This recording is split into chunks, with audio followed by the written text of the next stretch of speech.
guys, thanks for tuning in today. Well, I finally made it up to Wynnum RC track for another test run with the TGX. The car that I brought up today is the R390, which you've seen on my Instagram feed of late. Just been doing a bit of body work on this car and cutting some air vents. I think I'm going to strip the grey paint off this and paint it black. This car's fitted with a 2-speed transmission. It has the Ops 15 VR engine. It's got the Tamiya fuel indicator, a TM2 manifold and an aftermarket pipe. And it's also fitted with a urethane bumper and a set of sway bars. Apart from that, it's all stock springs, stock shocks, stock steering, everything. It does have a bearing kit in it. It's running the rare Avex Dome deep dish wheels on all 4 corners. I've had a few guys comment on the Instagram about those wheels. Apparently they're pretty rare. I will look after these wheels. I'm not the one responsible for bashing these ones up.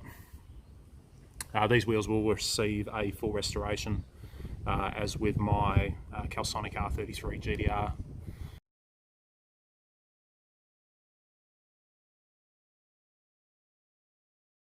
I'm going to go ahead and fire it up and get a little bit of track time. Thanks guys.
So the fuel tank indicator has a fuel level sensor which goes in the fuel tank, and they're basically when the fuel doesn't touch the bottom of the sensor for 3 or more seconds, it lights up the red LEDs which are visible through the windows on the polycarbonate body.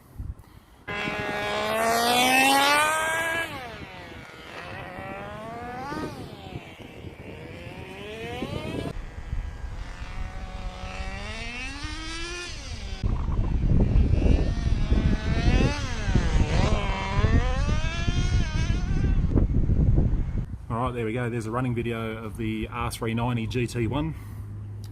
As you can hear in the footage there, the car is running reasonably well. The engine is pretty old and it does have a leak in the front, so it's not running the best, but it's actually running pretty good. It's nice and quiet, the 2-speed shifts really well. The car handles pretty good. Like I said, there's nothing really too special about this car, but that body shell does look pretty good. So as always guys, thanks for watching. Cheers.